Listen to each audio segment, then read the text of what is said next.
এই হচ্ছে আমাদের সম্পূর্ণ অফিসিয়াল সিলেবাস, যার উপরে লেখা রয়েছে সেমিস্টার 1। এখানে লেখা রয়েছে কোর্স টাইটেল, মানে আমরা যে সিলেবাসটা পড়বো তার একটা টাইটেল রয়েছে, সেটা হচ্ছে আন্ডারস্ট্যান্ডিং পলিটিক্যাল থিওরি। এবং এখানে আমাদের এই মাইনর কোর্সের কোর্স কোড লেখা রয়েছে। আমরা নিচে যদি আসি, নিচে আসলে এই মার্কিনযুক্ত এলাকায় আমরা আমাদের কোশ্চেন প্যাটার্নের সংক্ষিপ্ত রূপ দেখতে পারবো। আমাদের টোটাল 50-এর মধ্যে পরীক্ষা হবে, আর এই 50টাকে দুটো খণ্ডে ভাগ করা হয়। একদিকে রাখা হবে 40 আর একদিকে রাখা হবে 10, টোটাল কিন্তু 50 মার্ক। এই 40টা হচ্ছে ইএসই, এখানে লেখা রয়েছে দেখো ইএসই, যার অর্থ হচ্ছে এন্ড সেমিস্টার এক্সামিনেশন, অর্থাৎ শেষ সেমিস্টার পরীক্ষা। আর এখানে যেটা 10 রয়েছে, এই 10টা হচ্ছে আইএ, অর্থাৎ ইন্টারনাল অ্যাসাইনমেন্ট। আমরা যখন স্কুলে থাকতাম, স্কুলে থাকাকালীন যে প্রজেক্টগুলো জমা করতাম না, তো প্রজেক্ট টাইপেরই একটা বিষয় যেটাকে আইএ বলা হচ্ছে। তো সেটা প্রজেক্ট হবে না কি হবে সেটা কলেজ থেকে তোমরা জানতে পারবে, আশা করি বুঝতে পারলাম। তো এখন প্রশ্ন হচ্ছে এই 40 নম্বরের আমরা যে শেষ সেমিস্টার পরীক্ষাটা অ্যাটেন্ড করব তার কোশ্চেন প্যাটার্ন কী, সেটা একটু পরে তোমরা জানতে পারবে। আমরা নিচে এসে আমাদের সিলেবাসগুলোকে একটু দেখে নেব। আমাদের ইউনিট 1, মানে ইউনিট মানে কি অধ্যায়, তাহলে প্রথম অধ্যায়, এবং নিচে এখানে রয়েছে আমাদের দ্বিতীয় অধ্যায়। তার মানে কি সম্পূর্ণ সিলেবাসটাতে দুটো অধ্যায় রয়েছে। আমরা আমাদের অফিসিয়াল সিলেবাসকে দেখে নিয়েছি, বুঝে নিয়েছি প্রত্যেকটা অধ্যায়, এবং দেখতে পাচ্ছি আমাদের সম্পূর্ণ সিলেবাসটা কিন্তু ইংলিশে প্রকাশিত। এই সিলেবাসটাকে আমরা এমনভাবে বাংলায় আলোচনা করব যাতে করে আমাদের পড়তে এবং বুঝতে সুবিধা হয়। সেই সঙ্গে তোমরা যদি আমাদের পেইড নোটস নিয়ে থাকো বা নাও, সেই ক্ষেত্রে তোমাদের অন্য কোনো এক্সট্রা বই পড়তে হবে না, অন্য কোনো এক্সট্রা কোশ্চেনও পড়তে হবে না বা প্র্যাকটিস করতে হবে না। আমাদের পেইড নোটস থেকে 100তে 100% গ্যারান্টি সহকারে প্রত্যেকটা প্রশ্ন তোমার পরীক্ষায় কমন পাবে। তো যাই হোক, শুরু করছি স্পেশাল ভিডিওটি। নমস্কার, আমি বাপি বিশ্বাস, তোমরা দেখছো study care WB YouTube channel. আমাদের প্রথম অধ্যায়, যেখান থেকে পড়তে হবে রাজনৈতিক তত্ত্বের সূচনা। এই ইউনিটে কি শেখা হবে? আমরা এখান থেকে শিখতে পারবো রাজনীতি কি, কেন এটা গুরুত্বপূর্ণ, কিভাবে রাজনৈতিক তত্ত্ব গঠিত হয়, এবং বর্তমান সময়ে এর নতুন রূপ কিভাবে এসেছে তা শেখা। এই অধ্যায়টাকে আরও ডিটেলসে জানতে হলে আমাদের এই অধ্যায়ের প্রথম খণ্ডটাকে একটু ভালো করে বুঝতে হবে। প্রথম খণ্ড যেখান থেকে পড়তে হবে রাজনীতি কি। এই রাজনীতি ছোট্ট অংশটা যেটা রয়েছে, কি পড়তে হচ্ছে এখান থেকে? রাজনীতির মূল ধারণা, পাওয়ার, অথরিটি, লেগিটিমেসি, এই তিনটে শব্দের মধ্যে পার্থক্য, এবং রাজনীতি কোথায় কোথায় ঘটে, রাষ্ট্র, পরিবার, সমাজ, ক্লাসরুম, এই সমস্ত বিষয়গুলো আমরা এই প্রথম অধ্যায়ের প্রথম খণ্ড থেকে জানতে পারবো। এবার প্রশ্ন হচ্ছে এই প্রথম অধ্যায়ের প্রথম খণ্ড কেন গুরুত্বপূর্ণ? কারণ এই ধারণাগুলো না জানলে পুরো পলিটিক্যাল সায়েন্স ধোঁয়াশা থেকে যাবে, আশা করি বোঝাতে পারলাম। কারণ রাজনীতি তো গোটা বিষয়বস্তুটার কেন্দ্রবিন্দু, সেটাই আমরা কিন্তু এই প্রথম অধ্যায়ের প্রথম খণ্ড থেকে জানতে পারবো। আর এভাবেই আমরা প্রত্যেকটা অধ্যায়ের যে ছোট ছোট টপিকগুলোকে সেগুলোকে এক্সপ্লেন করেছি, যাতে করে সিলেবাস নিয়ে তোমাদের এর পরে আর কোনো সংশয় না থাকে, আশা করি বুঝতে পারলাম।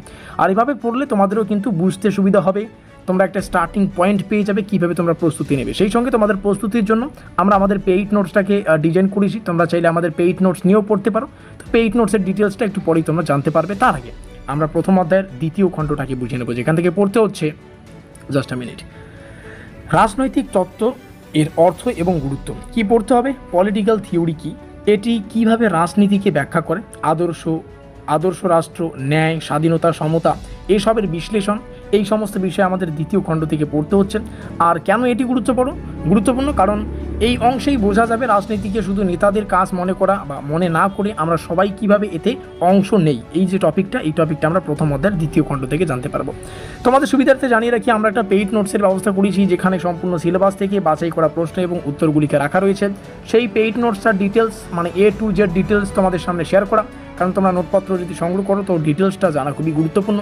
আমাদের এই এক্সক্লুসিভ নোটপত্রে তোমরা ইউনিট ওয়াইজ বা ইউনিট অনুযায়ী পূর্ণাঙ্গ সিলেবাস ও অফিসিয়াল প্রশ্ন প্যাটার্নটা PDF আকারে পেয়ে যাবে। মানে নোটপত্রের সাথেই সিলেবাস এবং কোশ্চেন প্যাটার্নটা PDF আকারে পাবে। একটু আগে যেমনটা বললাম কোশ্চেন প্যাটার্ন, তো কোশ্চেন প্যাটার্নটা তোমরা আমাদের পেইড নোটসেই পেয়ে যাবে। আর আমাদের নোটপত্রটা হচ্ছে অধ্যায়ভিত্তিক 100% কমনযোগ্য প্রশ্ন উত্তরের লিস্ট, এবং সেই সঙ্গে ফুল নোট প্লাস সাজেশন ভিত্তিক প্রস্তুতি। যেহেতু তোমরা সেমিস্টারের শুরুতেই নোটপত্রগুলো সংগ্রহ করবে, তার জন্য আমাদের দায়িত্ব সম্পূর্ণ সিলেবাসটাকে তোমাদেরকে কভার করিয়ে দেওয়া। তো তোমরা আমাদের এই নোটপত্রের সম্পূর্ণ সিলেবাস থেকে যা যা পড়তে হবে সেই ফুল নোটটা কিন্তু পেয়ে যাবে। তবে বেশ কিছু সাজেশন ওয়াইজভাবে বানানো হয়েছে, মানে কিছু কিছু প্রশ্নের শেষে দেখবে এরকম 3খানা স্টার, কোথাও 2খানা স্টার, কোথাও বা 4খানা স্টার, এভাবে কিন্তু দিয়ে সেই প্রশ্নাবলীকে পরীক্ষার জন্য কতটা গুরুত্বপূর্ণ সেটাকে কিন্তু চিহ্নিত করা হয়েছে।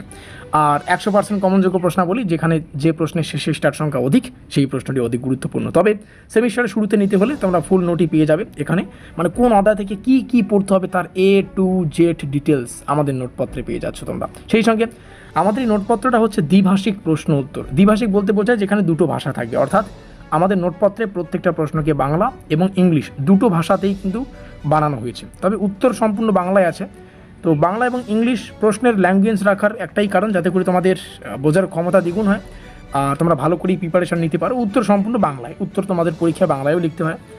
এবার নিচে এসে আমরা আমাদের নোটপত্রের প্রাইসটাকে দেখে নেব। তো নোটপত্রের প্রেজেন্ট প্রাইসটা বা প্রেজেন্ট প্রাইসের ডিটেলস তোমরা এখানে দেখতে পাচ্ছ।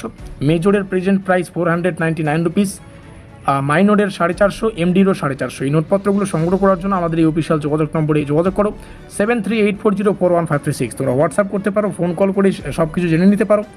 তো এটা হচ্ছে প্রেজেন্ট প্রাইস, পরবর্তীতে প্রাইসটা বাড়তে পারে। আমি জাস্ট এটুকু বলতে পারি, আমাদের নোটপত্র সংগ্রহ করলে এর বাইরে কোনো কিছু পড়তে হবে না, না কোনো বই পড়তে হবে, না কোনো এক্সট্রা প্রশ্ন পড়তে হবে। সেভাবেই আমাদের পেইড নোটসটা বানানো।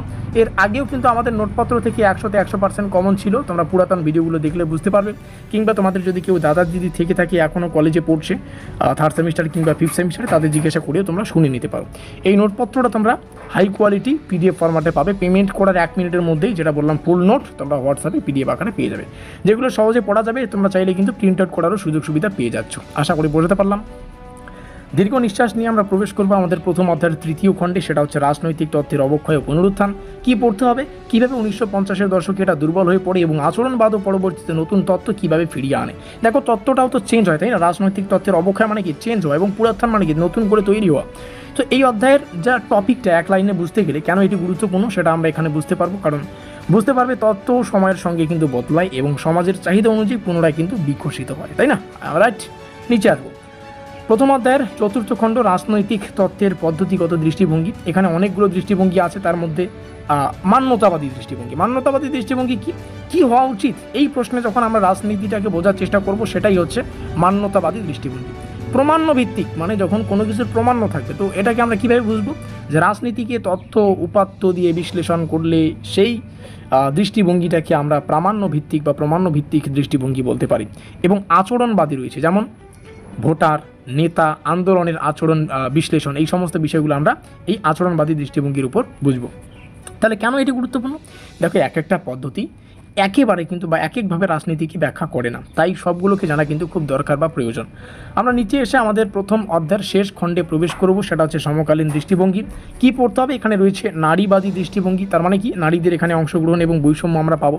তারপরে এখানে দেখতে পাচ্ছি পোস্ট মডার্ন দৃষ্টিভঙ্গি। এখানে কোনো সত্যই চূড়ান্ত নয়, ভিন্নতা ও প্রশ্ন করার অধিকার, এটা আমরা এই পোস্ট মডার্ন দৃষ্টিভঙ্গি থেকে পাবো। তাহলে কেন গুরুত্বপূর্ণ এই প্রথম অধ্যায়ের 5ম খণ্ড একটু দেখে নিচ্ছি। কারণ আজকের দিনে সমাজের যে কোনো প্রান্তিক বা শ্রেণীর যখন আওয়াজ বিশ্লেষণ করতে এই দৃষ্টিভঙ্গিগুলো কিন্তু অপরিহার্য। প্রত্যেকটা মোস্ট ইম্পর্টেন্ট তথ্য প্রথম অধ্যায়ের তোমাদের সামনে শেয়ার করলাম।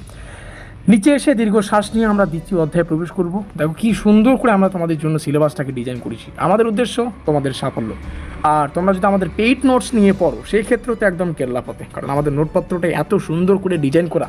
আমাদের নোটপত্রে এক একটা প্রশ্নকে বিভিন্ন দৃষ্টিকোণ থেকে বিচার করে তারপরেই কিন্তু নোটপত্রে সেই প্রশ্নটিকে স্থান দেওয়া হয়। আশা করি বোঝাতে পারলাম। 2য় অধ্যায় কার্ল মার্কস, লেনিন ও মাও, এই 3 জন আমাদের পড়তে হচ্ছে। 3য় অধ্যায় অর্থাৎ কার্ল মার্কসের তত্ত্ব কি পড়তে হবে, এখান থেকে বেশ কিছু বিষয়গুলো আমাদের পড়তে হচ্ছে। এগুলো আমি আর বলছি না, তোমরা এখান থেকে দেখে রাখো প্রত্যেকটা বিষয়ে। 2য় অধ্যায়ের 1ম খণ্ড, তারপরে কেন এটি গুরুত্বপূর্ণ সেটাও দেখে নাও। লেনিন ও মাওয়ের অবদান এখান থেকে দেখতে পারবে, আর কেন গুরুত্বপূর্ণ সেটাও তোমরা দেখতে পাচ্ছ। এই 2টো অধ্যায় আমাদের সম্পূর্ণ সিলেবাসটাকে ডিজাইন করা হয়েছে। আর আশা করি তোমাদের সিলেবাসটা বুঝতে কোনো রূপ অসুবিধা হয়নি।